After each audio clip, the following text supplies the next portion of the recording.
What's up guys, I'm Lizzie. Last week I did a video on 5 red flags. I've gotten a lot of feedback, mostly on TikTok. So today we're gonna go back over these 5 red flags and we're gonna discuss how we can resolve these issues. Welcome to the very back corner of the pasture. So number 1 was catching your horse. I got a lot of feedback on TikTok on people's reasonings why they can't catch their horse, their excuses, whatever. So it gives me a good insight on what a common problem is so that I can help give some solutions on how to possibly fix your problem or how I would go about fixing that problem. So let's first go over the seemingly common issues that people were telling me that they had in the comments in TikTok. I think the most common one was my horse is really buddy sour, and if their buddies leave, they're gonna go after them instead of stay with me when you're trying to halter them. A couple others were my horse just likes to play games, or my horse just likes to protest because he doesn't like to work, those kind of things. And to me, all of these issues really stem from the same vine. It basically comes down to that your horse just doesn't like to socialize with you, sees you as work, and would rather be comfortable in their pasture with their buddies. So in order to resolve this issue, we really just need to spend more bonding time with our horses and not ask them of work every time we see them. It's kind of like if you're a kid and your parent calls your name and you immediately know that, oh, they're gonna make me work. Because my parent never calls me to do anything fun or to give me some fun information or something. It's always they have something for me to do and it's work. And so you get this feeling every time your parent calls your name. So that's kind of the same thing the horse is feeling when they see you coming with your halter and lead rope. They go, oh, here we go again. They're associating you with a lot of work and possible pain, discomfort, and they would rather just be lazy in their pasture with their buddies. There could obviously be other reasons too, like your horse could just be afraid of you. If they're a rescue, if they've been abused, they're gonna have a lot more to work through before they can be comfortable with you walking up to them and putting a halter on them. So in my last week's video, I was really just talking about horses that are your everyday riders, basically. We need to really analyze and discover what our horses really like, whether they like scratching and where they like scratching, what their favorite treat is, if they like treats or not, so that we can use these things to obviously entice them to like us more. And we don't want to come on with a ton of pressure either. If we are going, here, like this treat, come here, take this treat from me, like this treat, like this scratching. We can't force horses to like something. If they don't like it, they don't like it. And maybe it's because they don't like that you're doing it, or they just don't like it at all. So if your horse doesn't like something, if your horse doesn't like carrots, if your horse doesn't like cookies, that's obviously not going to work for them. So you have to discover something else that they might like so that you can use that. You're silly. You got bugs. You got bugs. And if your horse immediately starts walking away from you as soon as they see you coming towards them in the pen or at them with a halter or something, don't try to pursue them or like chase them around or whatever. That's only gonna make their issue worse. It's only gonna make them drive further away from you. It's best to try to approach the situation as if you were trying to get somebody to notice you romantically. Say you had a guy that was, you know, flirting with you, and if he was coming on really strong, that would really push you away and be like, whoa, weirdo, creepy, stay away from me. Or if there was a guy that was kind of hanging out in the distance that looked cool, funny, and was obviously giving you the inviting kind of flirty eye that is, you know, attractive. And it really goes hand in hand, and sometimes it can be helpful to compare your relationship with your horse as if it was a friendship or a romantic relationship kind of thing. It just puts things in perspective and helps you understand what they might be going through, thinking, what might be pushing them away. Too much pressure, too much forwardness, you know. So let's be cool in the pasture. Let's not have a energy that pushes horses away from us. Let's be flirty, bring out some treats, and give all of the horses attention so that they all like you, so that if you are dealing with a buddy sour horse, they follow the other horse's leads. Somebody on my TikTok video said that their horse likes to be the head of their herd, and when she goes out to get her horse, that horse immediately feels like it has to lead that herd away or whatever, something like that. But in my situation, all of these horses enjoy hanging out with me because I give them equal amounts of attention and scratches and treats and things that they enjoy, and when I go into the pen, they're immediately all around me. So you can definitely do something like that where the whole herd enjoys being around you so they don't all take off in a group as soon as you enter the pen, because that is red flag. So I recommend just spending a lot of time in the pasture around your horses without having to ask anything of them. Don't go out there with halters and expectations of them doing work for you. We always go out to catch your horse with an expectation or a plan in mind of what we're gonna do. We have this schedule already written up, and you're not paying attention to what the horse is trying to tell you, the body language or whatever. So we just don't allow any time for being able to take our time with catching our horse and making sure that they are comfortable with going with us instead of us having to chase them around and throw things at them and try to get them to tire out so that we can catch them kind of thing. Frequent visits to the pasture, to the pen, whatever, take treats with you, go and visit all of the horses, give them all scratches, find the things that they like, and eventually your horse will be coming up to you and catching you as soon as you go out to the gate. You want scratches, Silly? That's so nice. That's so nice horses. That's so nice. They're so nice. Oh yes. Oh yes, that's really good. That's really good. Oh, Sally. Good girl. Hi, please. Hi. There's a good horse in there. So say that our horses are now good with us being around them, they enjoy our company, come around and like scratches and treats or whatever, but as soon as they see the halter in your hand, they turn and walk away and don't want anything to do with you. So again, this is something that treats could fix or scratches could fix. You entice them to touch the halter and you give them a treat for it, or you just, start off with just holding on to a rope every single time you go out to the pasture and then not doing anything so that they stop associating the halter with the work. And eventually you can go up to your horse and you can pet them and scratch them with a halter in your hand and they don't care. And then you can start feeding your horse treats through your hands, through your halter kind of thing, and make them realize that halters mean treats. It's a very easy fix, but it's time consuming. But once we do the time consuming work, it's super quick to catch your horses. So either you spend the rest of your life chasing your horse around your pen every single time you go to catch them, or you spend a long time getting that foundation good so that you can catch your horse super easily in the future. I wasn't gonna film the process of me putting the halter on my horse because I did that last week and it was just easier to not. But then after I put the halter on my horse, I realized that I immediately went and scratched her itchy spot. That made her really happy. And that's another really good thing you can practice when you go to put the halter on your horse, is to give them a treat or something that they like. Number 2 was leading your horse and being worried that your horse is going to run you over, so you have to lead them with a really tight, short grip on the lead line. So let's talk about how to resolve this and what we might be afraid of happening if we give their horse some slack in the lead line. I think a common reason is that people don't like their horse dropping their head and eating grass while they're leading them, so they keep a really tight grip on that lead line so the horse can't drop their head. And I get this one because my horse is a grass hog. I think number 2 is the horse just moving really fast and getting ahead of us, and we don't like to be leading them next to their rear, so we keep a tight grip on their head so they can't get ahead of us. And obviously number 3, people are just worried about their horse spooking and jumping into them, so they have to hold them right here so that they can't move their head, basically. So these are all easy fixes. You just need to do a lot of practicing and have consistency, and you'll get a very calm horse that can lead next to you nicely without having to put a lot of unnecessary pressure on their face and get them dull to pressure on their face. And you'll both feel safer in the outcome. But I do highly recommend that you get a pocket flag because it'll make your life easier. I just got one last winter, so you can do it without one. You can use any kind of whip, carrot stick, crop, end of your rope will work, but the pocket flag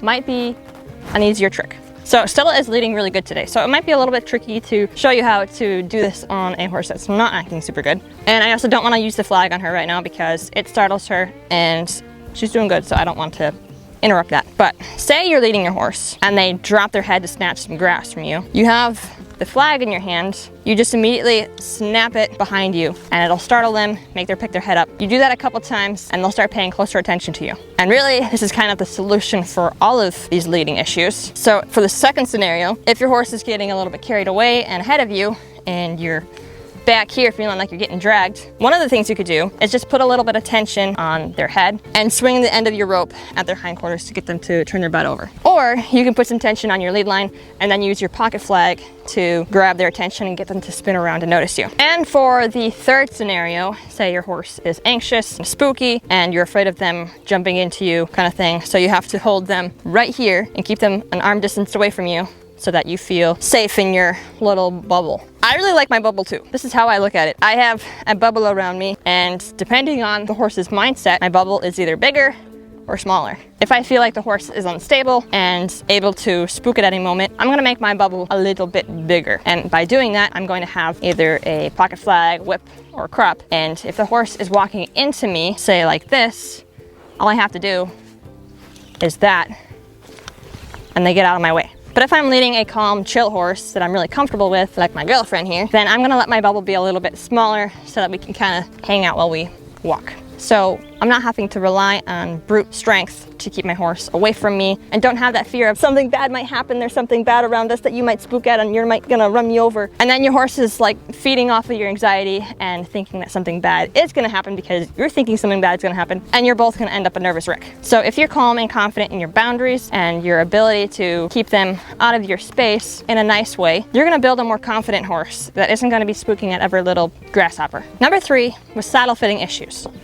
And this one got a lot of feedback on TikTok. So I have a lot of insight on what a lot of common issues are. Most of the comments, ironically, were just accusing their horse of having attitude, sass, and it was because of their size or color. Like that has anything to do with it. So a lot of red flags, whether people know it or not, and I don't blame them either. Because one of the number one things people were saying is that they've had the horse vet checked and the vet just said that their horse has attitude. They're not in pain. Whose fault is that? Is that the professional's fault for trying to evaluate something that they're not trained in? Or is that the horse owner's fault for not educating themselves on the animal that they own?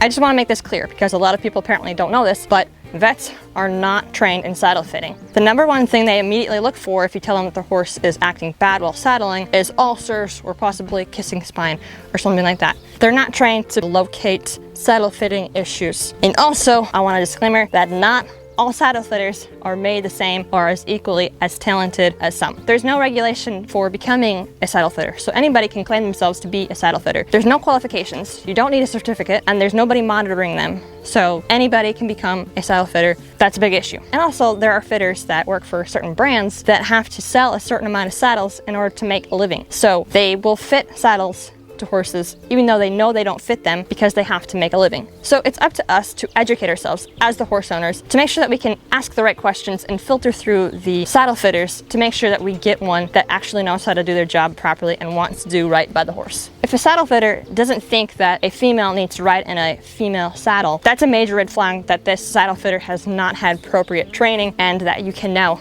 move on to a new saddle fitter. Or another question that you can ask is, do I have to be fitted to my saddle too? Because a lot of saddle fitters will just try to make their clients happy by only fitting the horse because that's what the client wants. They just want their horse to be comfortable and they'll ride in whatever works for their horse. But it's actually really important that the saddle fits you, because if you are uncomfortable in your horse, you're sitting off-centered, you are unbalanced, you're gonna be ruining your horse's saddle to horse fit. So it really defeats the purpose of having a fitted saddle to your horse. That's just the tip of the iceberg. I highly suggest that you go look up Saddle Fit for Life because they are a non-biased company that will teach you how to recognize if your saddle fits or not, how to map out your horse's back, and all kinds of things that are extremely helpful to know. And they're giving away a lot of free information. So extremely helpful information that every equestrian should know regardless of their discipline. I feel like I'm kind of becoming a Saddle Fit for Life spokesman by this point, but I am a huge fan. So it really surprised me that in the comment section on my TikTok video, how many people were admitting that their horse has saddle fitting issues, whether they try to bite or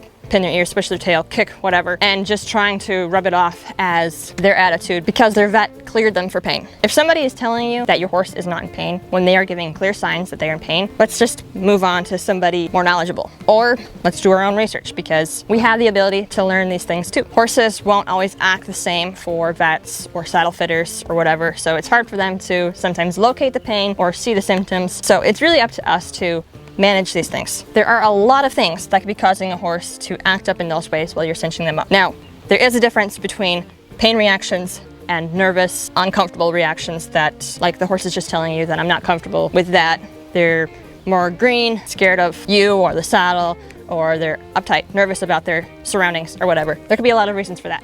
But I'm just talking purely pain reactions. And if you don't know how to read your horse's facial expressions, it might be kind of difficult for you to decipher if this is a pain reaction or not. So what I'm talking about when your horse's head goes up, their ears pin back, and they try to bite you, I'm meaning like a whip back, a swing back, an aggressive kick. These are all signs of pain reactions. These are not attitude, it's not sass, it's not because they're a red mare, it's not because they're a pony. It's because they are in pain, something hurts them. They're either associating the tacking up process with being in pain once you get on the saddle, or they could have pain memory, or they could still have pain from a previous saddle that hasn't been resolved yet. If you have the ability to have a therapist or body worker, massage therapist, or osteopath, or any kind of body worker to come out and check your horse's body over and do a real thorough massage on them. That could really help your horse's situation out. You can also do a lot of your own research, like I was saying, and try to pinpoint the locations that could be causing those kind of reactions. If you're having issues with girthing and they only have a reaction when you're girthing, it could be an issue in the pectoral muscle area where they have a big reaction because they have pain in that muscle, or your cinch and your buckle could be sitting in a really uncomfy spot. If the buckle of your cinch is sitting too low on the pectoral muscle, or if it's sitting up too high on the latissimus muscle, this could be causing a lot of pain for the horse over time because those can be really sensitive spots if you're pinching them. There's also the lateral thoracic vein down here that you want to look out for. So if you don't know about these muscles and you don't know a proper cinch placement, you could be causing your horse harm by just doing that. And it's very possible that you have a saddle fitter that will tell you to put your cinch buckle lower because there is a myth about the cranial nerve that supposedly runs right in this area. I get a lot of comments because people believe this and they think that I'm hurting my horse by having the buckle on the cranial nerve. It's not even located in this location, but it's also a motor nerve that does not feel anything. So if you have a saddle fitter telling you to go below the cranial nerve and on top of the pectoral muscle and the lateral thoracic vein, you have a poor saddle fitter. The cranial nerve was a myth made up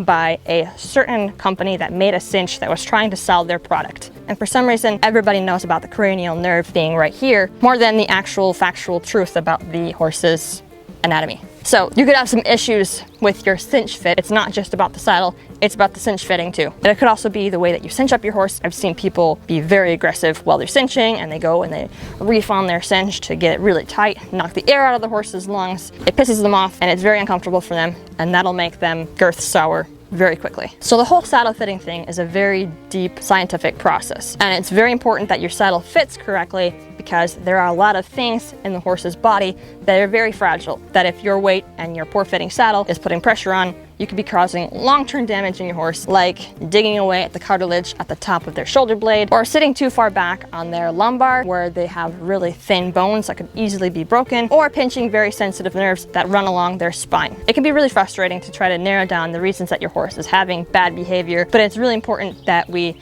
are very gracious with the horse and we're not labeling them and just writing it off as attitude, sassy, red mare kind of thing. It may take a while to figure out the issue, to fix the issue, for your horse to get over the pain reactions kind of thing, but it's something that you should always be working towards and not just write it off as soon as the vet says that they're not in pain. Number 4, was your horse not wanting to stand still while you mount? Now, I already have a whole video on training your horse how to stand still while you mount and why they might not stand still while you mount. One of the reasons being we probably train them to not stand still by getting on them and having them walk off right away, or just not resolving the issue as soon as it's occurring. Another reason that your horse might not want you to mount could be that they have pain with the saddle and it hurts them when you get on. So if you need somebody on the ground to manhandle your horse and force them to stand still while they're jittering and trying to move away while you get on, it's a major red flag. And some of the reasons that this could be happening, 1 could be pain, 2 could be very easily training related. It's very scary for a horse when somebody is getting on their back, especially when they don't trust you. So